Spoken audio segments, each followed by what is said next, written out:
And so here's another one I want to show you, run past you, because this was interesting. I just caught it this morning. It just shows how they're all given a script. They don't even know what it is. And they're just trying to make the point. And watch. I like this because this one gets immediately smacked down. Let's watch. Getting at the truth. Mr. Taibbi, you have said that this isn't really a matter of right or left, that there are lots of different ideological colorations involved in the Twitter files. Is that roughly correct? Yes. And Mr. Schellenberg, you would agree with that? Yes. So when you release information, have you released any information of, for example, right-wing elements or the Trump White House attempting to moderate content at Twitter? So this is, again, the question is, well, are you doing it equally? Was it left, right? Again, they're trying to make it like this is just a partisan witch hunt by Matt Taibbi. Okay. Yes. No, not the Trump White House per se, although I did report initially in the first Twitter files that the Trump White House had made and requests and had been honored. Mr. Schellenberg? I did not find that. You haven't found it. So we had a hearing the other day on Twitter, and we had 4 witnesses, 3 for the majority, 1 for the minority, and all 4 testified under oath. They had never received a request for content moderation or takedown by the Biden White House, but they did from Donald Trump's White House, and specific. As Matt Taibbi just said, he reported that Donald Trump requested people to be taken down. He just said it. And this guy just keeps going on as if he didn't say that. Okay. The case brought up was an exchange between Donald Trump, then President of the United States, and Chrissy Teigen, where he had called her something and she called him something back. I won't repeat it. And this was under oath confirmed. Yeah, that happened. And that the White House shortly thereafter, after Teigen had her email about the president, which was pejorative, that the White House called Twitter. He's talking about Chrissy Teigen. Try to take on the content. You aware of that, Mr. Taibbi? Yeah, I certainly heard that in the news. Yes. But did you see that email exchange? No, I have not seen an exchange from the Trump White House. So I have seen one from Congressman Schiff and one from Senator Angus King. Yeah, nice try. We're talking about the Trump White House and people under oath confirming it. And my question is, in the Twitter files, did Elon Musk or Twitter provide you with that exchange with Chrissy Teigen? No, but that's probably because the searches that I was making. Well, probably because it didn't confirm the bias that this is all about, as the gentleman from Texas would say, the left attempting to control content, when in fact the evidence is the Trump White House most certainly attempted to control content on Twitter. So they're not interested in any of the evidence or the malfeasance. They're not interested in any of it. The only thing they want to do is push this narrative, which they got a memo this morning from, I'm sure, from the leadership and a billionaire or two, that this is how we're handling it. And that's how he's handling it. And it doesn't even make sense what he's saying. Okay, here we go. Mr. Schellenberg, were you aware of that? Yeah. The key point here, which this Congress member is missing, this isn't about White House censorship. This is about intelligence officials censorship. Correct. And the intelligence officials censorship actually occurred under Trump. So, for example, the Hunter Biden laptop story, when the FBI was pressuring Twitter and withholding from Twitter the fact that they actually had the laptop for a year before it surfaced before the election. That's the FBI doing that, and that they can do that because they don't act under the control of the White House. They're actually very influential on their own. That's the point of the Twitter file. This is about intelligence officials under both Democratic and Republican administrations. Yes, in fact, that's going to come up about what this hearing is actually about. Here we go. Is this all news to you? I already answered that question. No, I mean specifically the Teigen exchange. Yeah, the Teigen exchange was news to me. I'm probably mispronouncing her name. I'm sorry. So let me ask. Can I just say that I've watched this tape probably 5 times now, and every time he says that, I'm probably mispronouncing her name. I'm sorry. It makes me laugh because he seems so sincere. He really does. I'm sorry. I'm probably anyway. Here we go. Have you combed the so-called Twitter files to look at other examples that aren't about the Biden White House or the FBI that might in fact involve people from the right ideologically or from the Republican ranks? Just to be fair. Again, Mr. Congressman, I mentioned before, we're focused not on the Biden administration or the Trump administration. In fact, just this morning, we released an exchange where Twitter talked about vetting the accounts of both Mr. Biden and Mr. Trump. And really, we were looking at the intelligence agencies when we were doing this research. And as I mentioned before, their conclusions targeted people on both the left and the right globally, again, including the Yellow Vest movement in France, the pro-Maduro accounts in South America, and leftist news organizations in America like Truth Out and Consortium. Some of those people are my friends, actually. And we found those in intelligence lists that were passed on to Twitter, just as we found lists that included ordinary Trump supporters. Thank you. Reclaiming my time. I appreciate that because in some ways what you just said undermines the premise of this select committee, which is that the federal government has been organized to weaponize against conservative voices. And of course, what you've just indicated in your testimony is, well, actually, that's not the evidence you found. No, I think this committee, my understanding is that they're concerned about the weaponization of the government against free speech, which is certainly what we're Thank you. My time is... So Matt just explained to the congressman what it's actually about. It's about the weaponization of government against free speech. Yeah. And he's like, I'm going to cover my time. Please don't dare you do this. Hey, and now watch what Jim Jordan says. Sorry, but I appreciate your understanding of our committee. I have a different understanding. I yield back. Well, you got the wrong understanding. Last week in the full judiciary...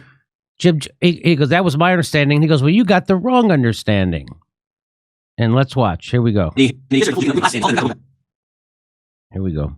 Well, you got the wrong understanding. Last week in the full Judiciary Committee hearing, I introduced into the record a story of a left-wing journalist who said that talked about the FBI putting a paid informant, a felon, in the Black Lives Matter movement in Denver. I want to focus on the First Amendment, just like protecting the First Amendment, just like these guys. Point of order, Mr. Chair. Are you going to respond after every? No, I'm taking my 5 minutes. This is it's your 5 minutes now? I take my 5 minutes when I want to, and I'm taking my 5 minutes. Okay, great. Yeah. Thank you. Well, I've asked for an additional few seconds for being interrupted by the ranking member. But the truth is, we want to focus on protecting the First Amendment. Mr. Schellenberger, you're a Republican. No, I'm not. You got any, pro-Trump bumper stickers on your car? I voted for Biden. Voted for Biden. You don't have any MAGA hats laying around your house, right? I do not. Yeah, but you said earlier, both you and Mr. Taibbi said this is the most chilling thing you've ever seen as journalists. Mr. Taibbi, same thing. You're not a Republican either, right? No. You didn't vote for Trump. I mean, this is about protecting the First Amendment. Mr. Taibbi, I want to read from your Twitter. These are Democratic congressmen doing this smearing, discrediting, and doing the most underhanded stuff possible to two Democrat voters. I would bet all my money that they both voted for Biden. That's my bet. They're certainly not Republicans. Jimmy, you're correct. They said during the hearing that they voted for Biden. So again, this is exactly what John. Sorry. One of the Schellenberger voted for Biden. Matt, I don't think he voted. But anyway. Yeah. So if you get out of the cult, that's it. Even if you vote the way they want you to vote, but if you ever tell a truth that they don't want to hear, you're hurting us in our fight against fascism and white supremacy. And how dare you? And that's how they justify doing this stuff. It's a cult, just like they did to Jon Stewart. When Jon Stewart told the truth about the lab leak 18 months ago on Stephen Colbert, he was banished. That's why he had to pin a medal on a Nazi at Disney World, and we had to give a tongue bath to two war criminals like Condoleezza Rice and Hillary Clinton just to get himself back in good graces, and why he couldn't do a real show about vaccines or COVID or anything. He's been scrambling trying to get back into that cult, and that's what they do to you. So he goes on. So he makes the point, they're not Trump voters. They're not MAGA. They're just reporters.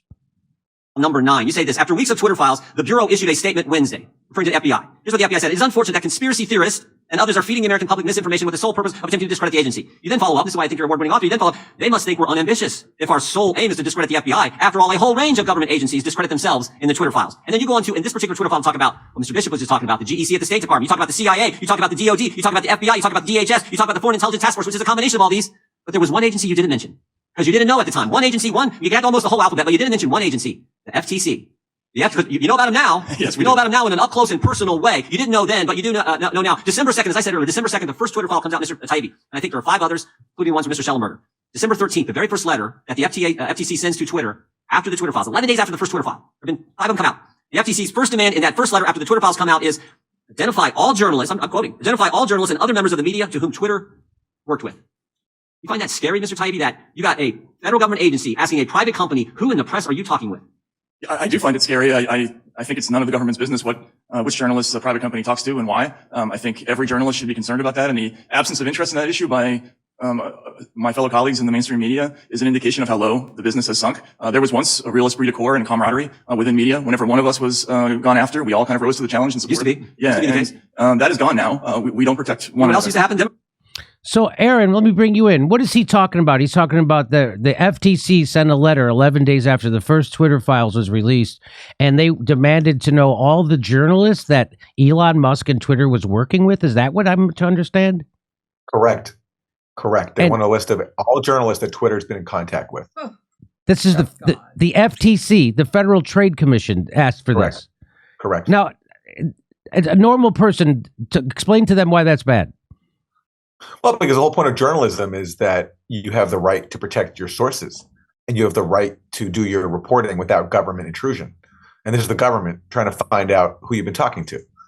And again, as you mentioned, back when Trump would call Jim Acosta a bad name, there'd be wall-to-wall coverage of how we're, edging toward a dictatorship under Trump, who wants to lock up journalists and calls, and says mean things about them. This happens when the government requests journalists, protected contacts. No one cares, especially journalists don't care. There's no, as Matt talked about, there's no solidarity with him at all. Is because, again, the journalists who are ignoring Matt's stories or even are disparaging for covering these stories, they don't want to do journalism. They want to do stenography for the government. Glenn Greenwald says the Democrat-aligned part of corporate media, NBC, CNN, spent 4 years depicting insults and criticisms of journalists as violent attacks on a free press. Today, they're utterly silent as one Democratic member of Congress after the next spend all day hurling invective at two journalists. If you want to see my stand-up special, become a member at jimmydore.com. It's only $10, and come see our live stand-up comedy in Los Angeles, Palm Springs, Milwaukee, St. Paul, Honolulu, Northampton, Massachusetts, Syracuse, Cohoes, New York, Hartford, and more.